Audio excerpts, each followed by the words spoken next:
तस्माद्ज्ञानसम्भूतं ऋतस्थं ज्ञानासीनात्मनः छित्त्वैनं संशयं योगम् उत्तिष्ठ उत्तिष्ठ भारत। हरे कृष्ण। तो आज हम भगवद गीता के चौथे अध्याय के आखिरी श्लोक पे। इस श्लोक में अब श्रील प्रभुपाद इस पूरे अध्याय को कॉन्क्लूड कर रहे हैं, एक निष्कर्ष के रूप में बता रहे हैं कि इस पूरे अध्याय में क्या थीम चल रही है। एक्चुअली श्रील प्रभुपाद हर अध्याय का जो आखिरी श्लोक होता है उसमें उस पूरे अध्याय को कॉन्क्लूड करते हैं। तो इसलिए गीता, श्रील प्रभुपाद की इस गीता को, Bhagavad Gita as it is को पढ़ने का एक बहुत सरल उपाय है कि जब भी कोई अध्याय शुरू करना है तो उससे पहले उस अध्याय के पहले श्लोक को पढ़ने की बजाय आखिरी श्लोक को पढ़ लिया जाए, उसका तात्पर्य खासकर, तो उससे पता चल जाएगा पूरे अध्याय में क्या चल रहा है। तो अब इस श्लोक में भगवान कृष्ण कॉन्क्लूड करते हुए बता रहे हैं कि ज्ञान सर्वश्रेष्ठ है। भगवान ज्ञान की, दिव्य ज्ञान की प्रशंसा कर रहे हैं, क्योंकि अध्याय का नाम ही दिव्य ज्ञान है। और दिव्य ज्ञान की प्रशंसा करते हुए अर्जुन को बता रहे हैं कि अर्जुन, दिव्य ज्ञान लाओ अपने अंदर, तभी गाड़ी आगे बढ़ेगी। तो पिछले अध्याय में भगवान कृष्ण ने कर्म पर फोकस किया था कि कर्म योग करो। पिछले अध्याय का नाम था कर्म योग। अब इस अध्याय में भगवान ज्ञान योग, ज्ञान, दिव्य ज्ञान पे फोकस कर रहे हैं कि ज्ञान लो। अब ये दोनों चीज़ें सुनकर, थर्ड चैप्टर और फोर्थ चैप्टर सुन के अर्जुन पूरी तरह से कन्फ्यूज़ हो गया। खासकर इस श्लोक से और कन्फ्यूज़ हो गया। वो सोच रहा है कि भगवान आप मुझे बता दो क्लियरली करना क्या, अब कर्म करूं या ज्ञान लूं। और अगर ज्ञान लूं तो ज्ञान तो लेना ही पड़ेगा, आपने मुझे कन्विंस कर दिया ज्ञान लेना चाहिए। तो भगवान अर्जुन को समझा रहे हैं कि तुम तीसरा अध्याय, जो तीसरा स्टेप है, तीसरा स्टेप फॉलो करके फिर तुम्हें चौथा स्टेप ज्ञान, दिव्य ज्ञान, हृदय प्रकाशित दिव्य ज्ञान प्रकट होगा। अर्जुन सोच रहा है कि नहीं, मैं ज्ञान लूँगा, किताबी ज्ञान, और फिर उससे मैं सेवा करने में सक्षम होऊंगा। लेकिन भगवान कुछ और कह रहे हैं, वो कुछ और समझ रहा है। भगवान कह रहे हैं सेवा से ज्ञान प्रकट होगा, रियलाइज होगा ज्ञान। अर्जुन कह रहा है मैं पहले ठीक है ज्ञान ले लेता हूँ फिर सेवा करूँगा। तो बहुत अर्जुन कंफ्यूज हो गया है।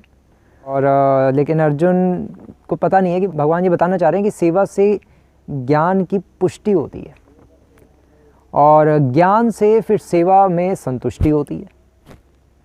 जब दिव्य ज्ञान, ज्ञान मतलब दिव्य ज्ञान, रियलाइज्ड नॉलेज, जब ट्रांसेंडेंटल नॉलेज मिल जाएगी, जब दिव्य ज्ञान हृदय प्रकाशित हो जाएगा, जब सारी चीज़ें समझ आनी शुरू हो जाएंगी, छिद्यन्ते सर्व संशयः, सेवा करके जब हृदय शुद्ध हो जाएगा, सेवा भाव पूर्ण रूप से डेवलप हो जाएगा, तो फिर उससे सेवा, प्रीतिपूर्वक सेवा कर पाएंगे, सेवा में संतुष्टि अनुभव होगी। अभी हम सेवा करके कुड़ते हैं, एक 100% खुशी नहीं होती, या कभी होती है कभी नहीं होती, फिर हमेशा खुशी होगी भगवान की सेवा करते करते। तो अर्जुन कंफ्यूज है। तो अर्जुन पूछ रहा भगवान मैं क्या करूं। तो इसी कारण से फिर अगला अध्याय भगवान को बोलना पड़ेगा। और अगले अध्याय का नाम भी है कर्म योग, कृष्ण भावना भावित कर्म, जो कि हम कल डिस्कस करेंगे।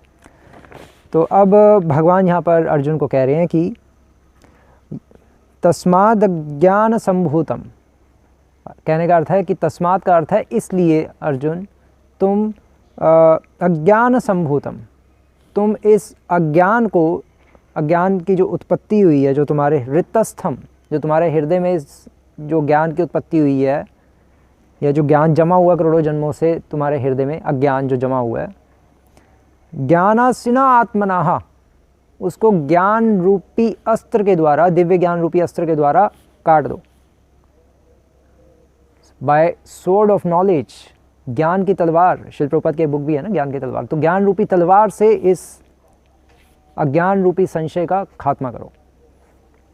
तो अर्जुन कहेगा कि हाँ भगवान, वही तो मैं कह रहा हूँ, तो ज्ञान लेकर मैं इन संशयों को निवारण करूँ।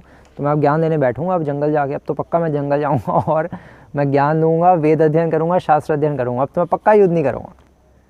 वो बिल्कुल उल्टा ले रहा है। इसलिए भगवान फिर आगे कह रहे हैं कि छित्त्वैनम संशयम योगम, और इस तरह से तुम अपने सारे संशयों को छित्त्वैनम काट डालो।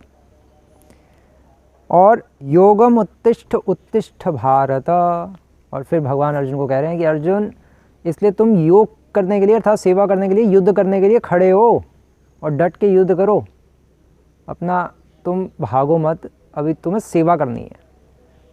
तो उसी से दिव्य ज्ञान प्रकट होगा, उसी से सारा काम बनेगा। ऐसे सोचोगे तो टाइम वेस्ट होता रहेगा तुम्हारा।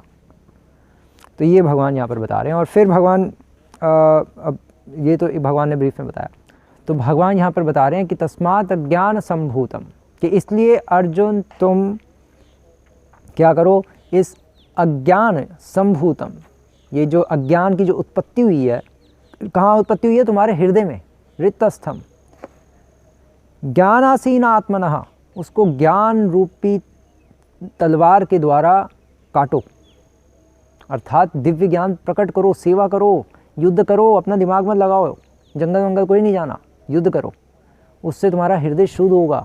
और फिर क्या होगा, उससे फिर दिव्य ज्ञान प्रकट होगा, और फिर उस दिव्य ज्ञान रूपी तलवार से तुम अपने संशय काटो सारे। दिव्य ज्ञान क्या है, वो दिव्य मतलब तुम्हारी विवेक डेवलप होगा, तुम्हारी जो डिस्क्रिमिनेशन पावर है, या तुम्हारी प्रज्ञा, तस्य प्रज्ञा प्रतिष्ठिता, तुम्हारी प्रज्ञा डेवलप होगी, तुम्हें पता चल जाएगा क्या गलत है क्या सही है।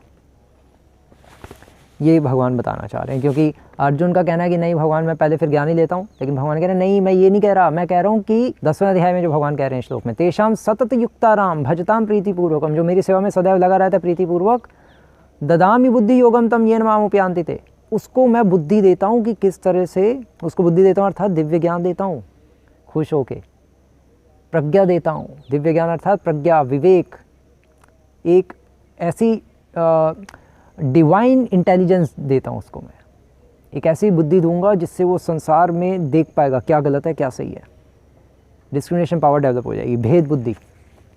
तो एक ज्ञान रूपी तलवार की ज़रूरत ही क्यों है, क्योंकि जब तक ज्ञान रूपी तलवार नहीं आएगी तब तक हम अपने संशयों को काट नहीं पाएंगे।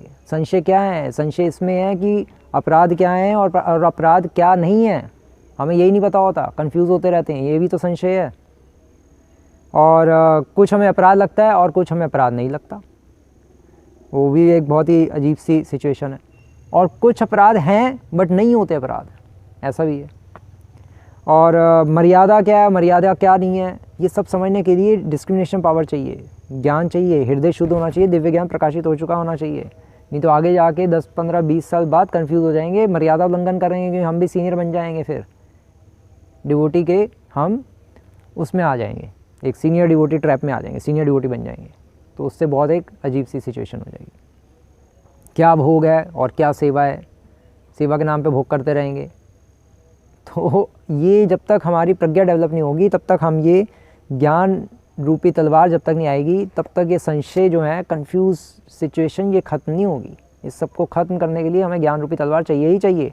और सेवा का एक्चुअली फल ही है तलवार, सेवा का फल तलवार है, तलवार ज्ञान रूपी तलवार। और उस ज्ञान रूपी तलवार से हम फिर खरपतवार को काटते हुए, है ना, तो श्रील प्रभुपाद पहले अध्याय के पहले श्लोक के तात्पर्य में लिख रहे हैं ना कि दुर्योधन इत्यादि कौरव रूपी खरपतवार को काटने के लिए युधिष्ठिर इत्यादि का जन्म हुआ पांडवों का।